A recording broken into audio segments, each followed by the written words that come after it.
The governor of Anambra State, Charles Chukwuma Soludo, attacked Anglican bishops over insecurity in the southeast, most especially in Anambra State.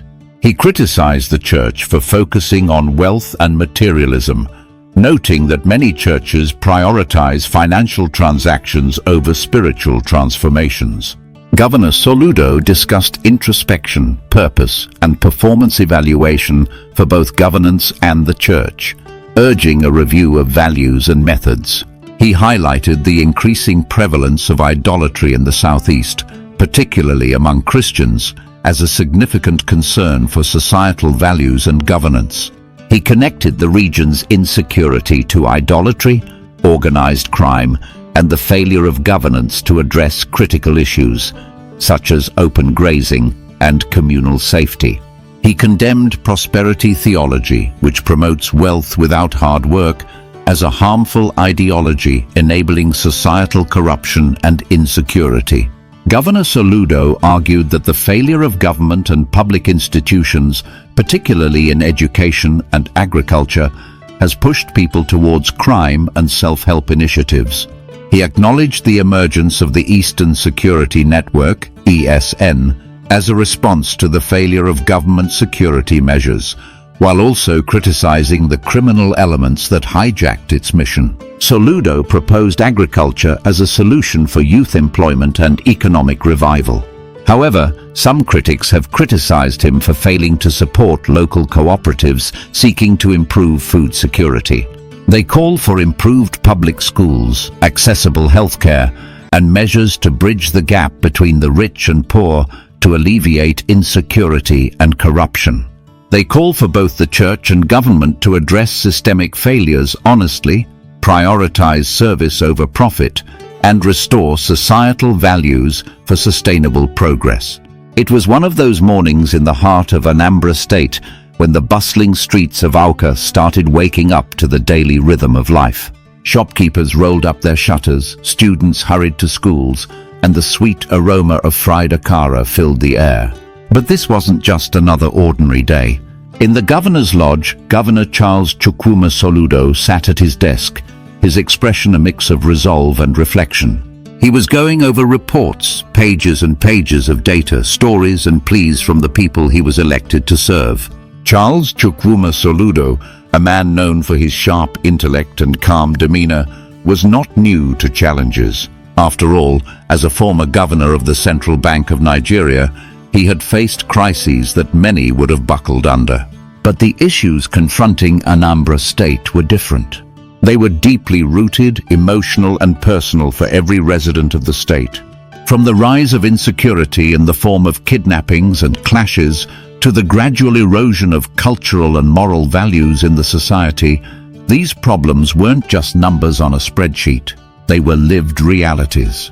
Charles Chukwuma. Soludo's thoughts that morning were interrupted by the sound of footsteps. His chief of staff walked in with a concerned look on his face. "Sir, the community leaders are waiting for you in the conference room," he said, handing over a summary of their agenda.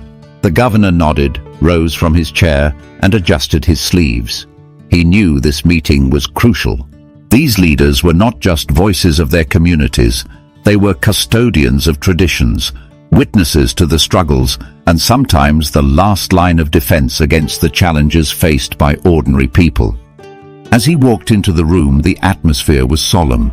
Men and women from different corners of Anambra State were seated, their faces etched with stories of resilience and frustration. Among them was Chief Nnamdi Okeke, a well-respected elder from Onitsha, known for his sharp wit and unwavering commitment to the Igbo culture. Beside him sat Madam Ngozi Eze, a school principal from Newi, whose passion for education had earned her the nickname Teacher of the People. These were not just attendees, they were warriors in their own right, fighting battles in their local communities. Governor Charles Chukwuma Soludo took his seat at the head of the table, his eyes scanning the room. He didn't need a formal introduction. His presence spoke volumes. After a brief prayer led by Chief Nnamdi Okeke, the meeting began. "Your Excellency," Madam Ngozi Eze started, her voice firm, yet respectful. "We are here today because the soul of our people is being lost. Our children are growing up in a society where idols replace values, where crime seems to offer more opportunities than education, and where trust in leadership is dwindling. What can we do?" The room fell silent. Everyone turned their attention to Governor Charles Chukwuma Soludo, waiting for his response. He leaned forward, clasping his hands together. "Madam Ngozi Eze," he began, "your concerns resonate deeply with me. I have seen the reports, heard the cries, and felt the weight of these challenges. But today, I want us to move beyond discussing the problems. I want us to talk about solutions." And so began an intense and heartfelt discussion. Chief Nnamdi Okeke spoke about the cultural erosion, how younger generations seemed disconnected from the values that once defined the Igbo people. He shared stories of how traditional festivals, once vibrant and meaningful, had become commercialized or abandoned altogether. "Our ancestors would weep if they saw what has become of us," he said, his voice heavy with emotion. Governor Charles Chukwuma Soludo listened intently, nodding as he took notes. He understood that restoring cultural pride wasn't just about organizing events. It was about reigniting a sense of identity and purpose among the people. He promised to work closely with cultural groups and historians to document and preserve the rich heritage of Anambra State. The conversation then shifted to the issue of insecurity, which had been a thorn in the side of the state for years. Pastor Emmanuel Obi, a community leader from Equilobia, recounted harrowing tales of kidnappings and robberies. "Our people are living in fear," he said, his voice trembling. "We cannot grow, we cannot thrive, when we are constantly looking over our shoulders." Governor Charles Chukwuma Soludo acknowledged the gravity of the situation.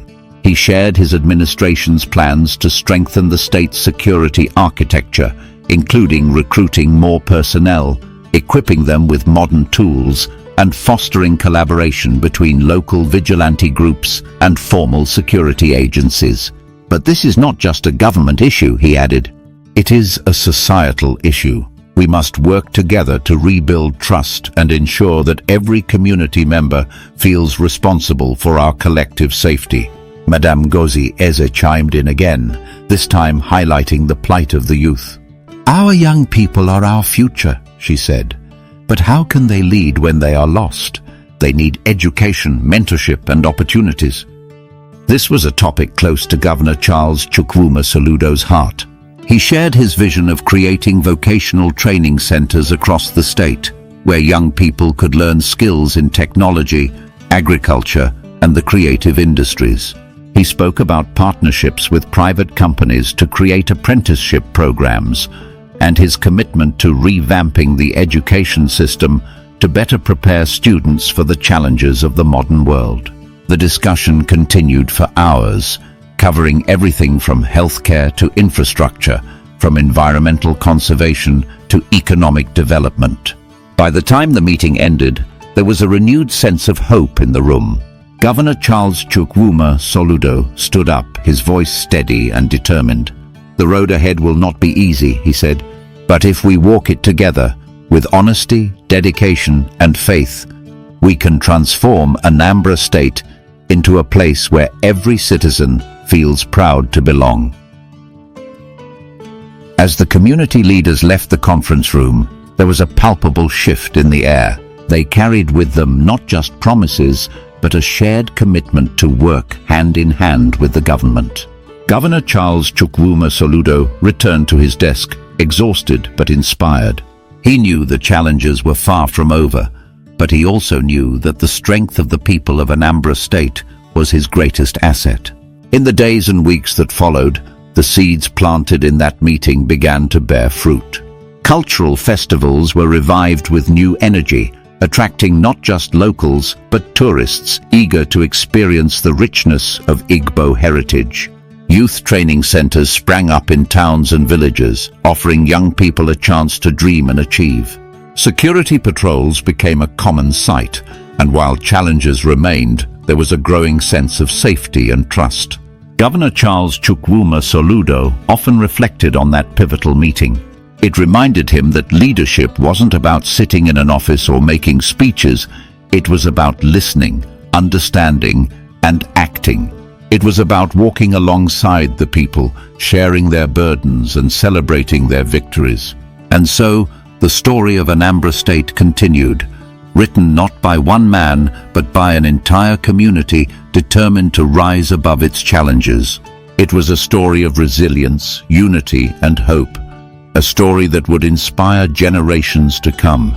Meanwhile, the efforts to address insecurity bore fruit in ways that were both practical and symbolic. The collaboration between local vigilante groups and state security forces resulted in a significant drop in crime rates. Highways that were once avoided after sunset now bustled with vehicles even late at night. Markets that had been hotbeds for pickpockets and petty thieves became safe spaces where families could shop without fear. However, it wasn't all smooth sailing. Charles Chukwuma Soludo and his team faced challenges at every turn. There were moments of doubt, criticism from opposition voices, and even internal resistance from those who were skeptical of change. The governor, however, was unyielding. He spent long nights with his advisors, reworking plans and finding new ways to overcome obstacles. Leadership is not about avoiding storms, he often said. It's about steering the ship through them. One particularly difficult period came when heavy rains caused flooding in parts of the state, displacing hundreds of families. The scenes of devastation were heartbreaking. Homes submerged, schools destroyed, and livelihoods swept away. Finally, to your retreat. I'm very excited that you are having this retreat. I missed a chunk of the sermon, but I want to believe, for me, for my own government, we're starting our own retreat on Monday. Monday, Tuesday, we'll be at a retreat. And that's the way to begin a new year, where you're reviewing where are we coming from, redefine, remind yourselves of your purpose, your mission, your vision, and your KPIs, your key performance indicators. And how do you measure? Where are you and where do you want to go? We want to remind ourselves as we start off the new year. For the primate, you mentioned a very important statistics, which is 20 million registered Anglicans. It's the same way that you have 2.6, 2.7 billion people in the world who profess Christianity, which is about 32-33% of humanity. And here in Nigeria, you have, well, depending on the number, people dispute whether you are 100 and something or thereabout in terms of Christians.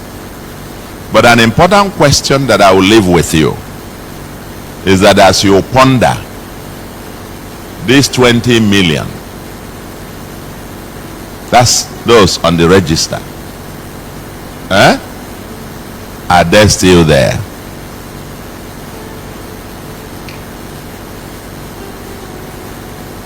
It might sound a rhetorical question, isn't it? 20 million on the register, how many are there? And in the southeast, this question is even much more pertinent, because in the southeast particularly, the fastest growing religion today is idolatry. It's on the upsurge, massive ascendancy, and those populating it are the Christians, the Emmanuel, Christian. So even some of them answer Christian, but he's carrying his shrine, and so on. All over the bushes and forests, wherever these chaps are, the first thing they do is to have a massive shrine. Now in every community, in Anambra, in Abia, in Imo, in Enugu, in Ebonyi, and so on, every community now there is a massive resurgence.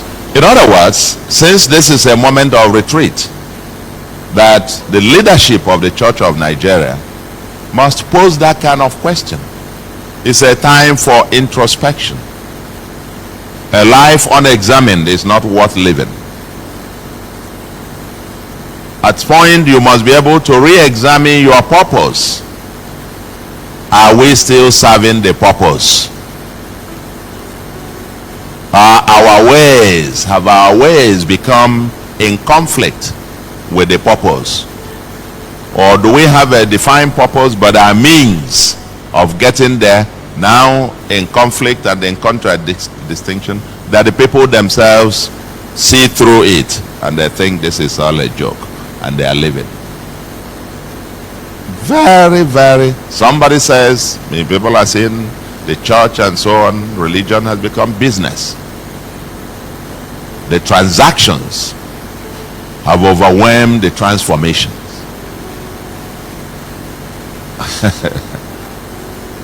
Does the church still engage in evangelization? And so now in my own government we'll be dealing with KPIs for each MDA, the ministries, departments and agencies.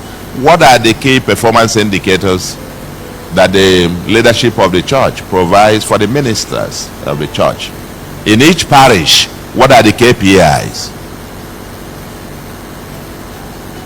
Is it the number of brick and mortar projects that are built?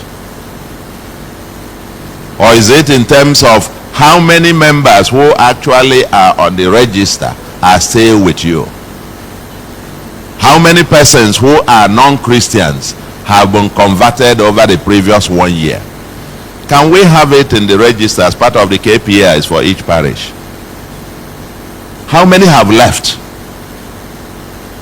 Because, Your Grace, there is something dangerous that is upon us. The greatest threat that we face, I heard when the prayer was made about the release of our Archbishop, retired Archbishop, who was in captivity for a few weeks. In 2009, my 78-year-old father was kidnapped. After dinner, I went to his house in the village here. Before then, that same year, Tony Mas, the popular Tony Mas, was kidnapped. I think the next year, Poco Bros, and then GUO was kidnapped, I think from here, from a church. This trend has continued. And if you look at the characteristics of the people doing this, now it's become an organized, lucrative business empire with central command and control, and at the heart of it all is idolatry. At the heart of it all is idolatry. The church itself as an institution, when you now get to the place, we've now gotten to a position where these guys don't care about anybody, whether you are primate, whether you are pope, or whether you are bishop, whether you are, because there is a clash of religion. They think you are the problem. The church is the problem, is the only institution standing between them and taking over the entire society. And I leave a message with you. When they were coming, they started off with a narrative in the southeast. We are here to liberate you. The Fulanis are in the forests and everywhere about to envelop you.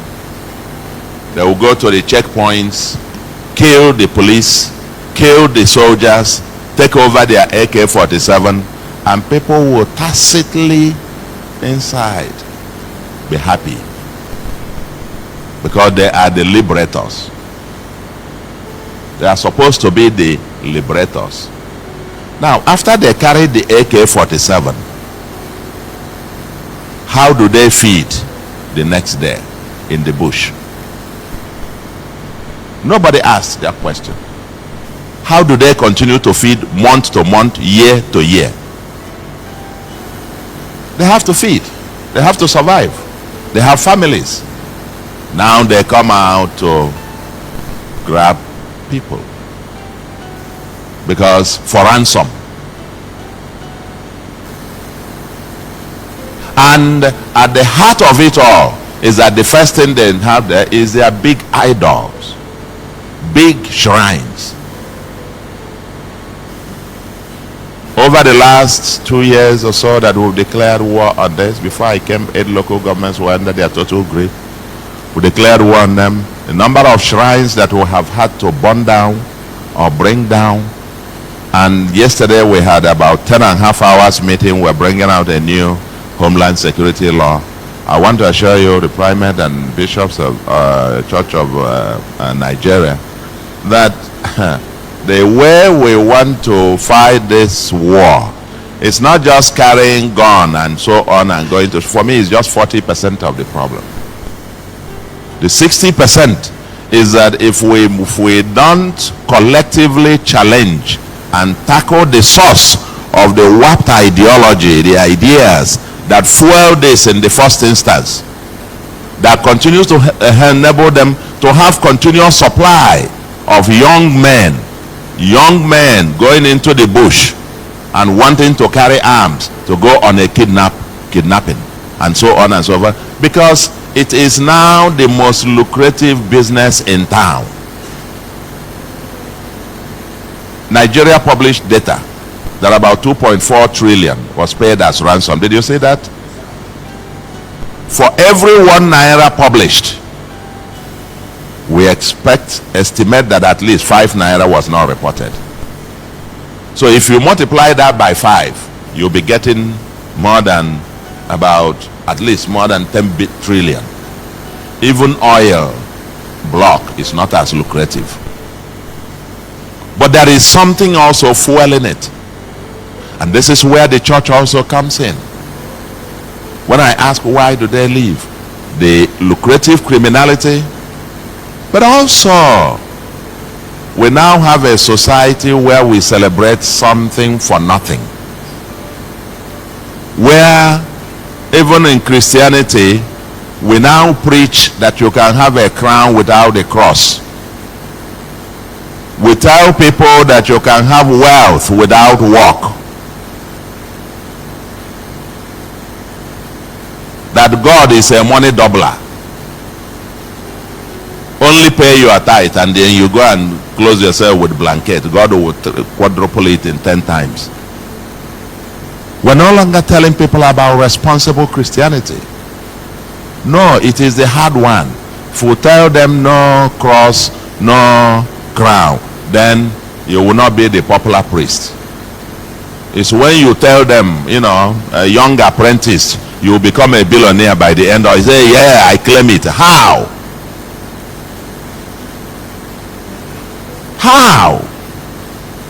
So the message, I'm just saying this because we are coming from various, and in fact part of where we are going to head to, all these roadside pastors and churches and so on, preaching all of these things and trying to have people with this warped theology and Christianity and so on. This one and the other one. It's just the youths. 9 a.m. people are in the beer parlors drinking beer, but they expect to build a skyscraper tomorrow. How? We want to hold people accountable. If you got wealth, people are displaying all manner of obscene wealth, and nobody asks again, what do you do for a living? A society where you no longer ask people, what do you do for a living? It's a society that has no future. But again, what I say to you as the leaders of the church, I wish I am not governor. I would have taken this almost like as a personal crusade. Because as you point one finger, you look back and you see the others pointing at you.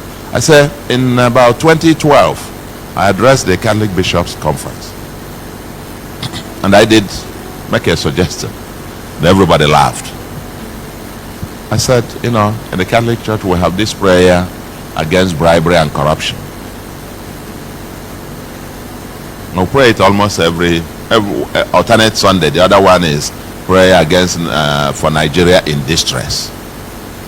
I said, okay, now you have got the third liturgy, and this applies to all our Christian denominations. We used to have 4 parts of a mass. It's introductory rite, liturgy of the word, liturgy of the Eucharist, and then concluding rites. Those are the 4 parts. I said, you now have the third liturgy, liturgy of fundraising. Okay? Now, and that becomes the main part of most services. The part where we talk about money. And I said, can we be the church that then says, okay, we'll pray against bribery and corruption.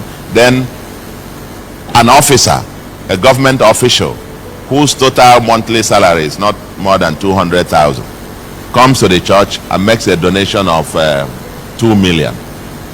Or he shows up in church, whoever is presiding announces, now that we have this one has come, it means our problems are over.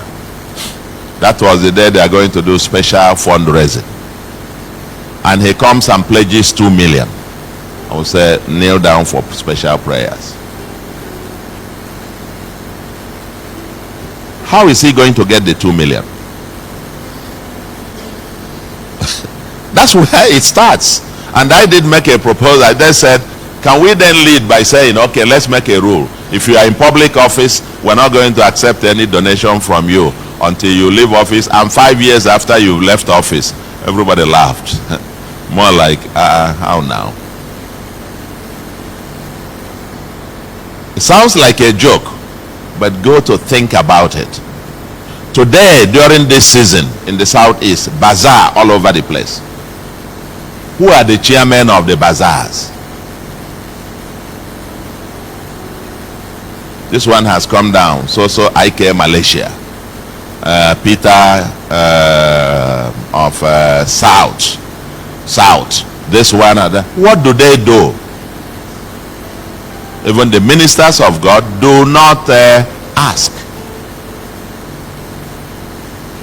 In my part of the world, we have a proverb that he who partakes of the proceed of theft is also a thief. But we can no longer pretend and be saying, no, we don't know, we don't care. No, the society must care, because this is at the foundation of the criminality that is ongoing. We celebrate wealth without work.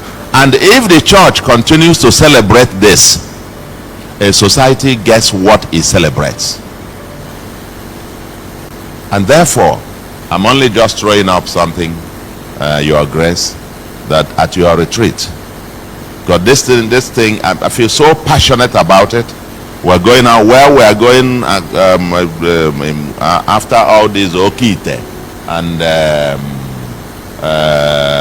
Akwa Okokoma and Ezenwanye and all of those. It's everywhere now. Just come, we'll give you this, you'll get money. We're not teaching people to work. How much do we do that? We launched asking people farm to feed.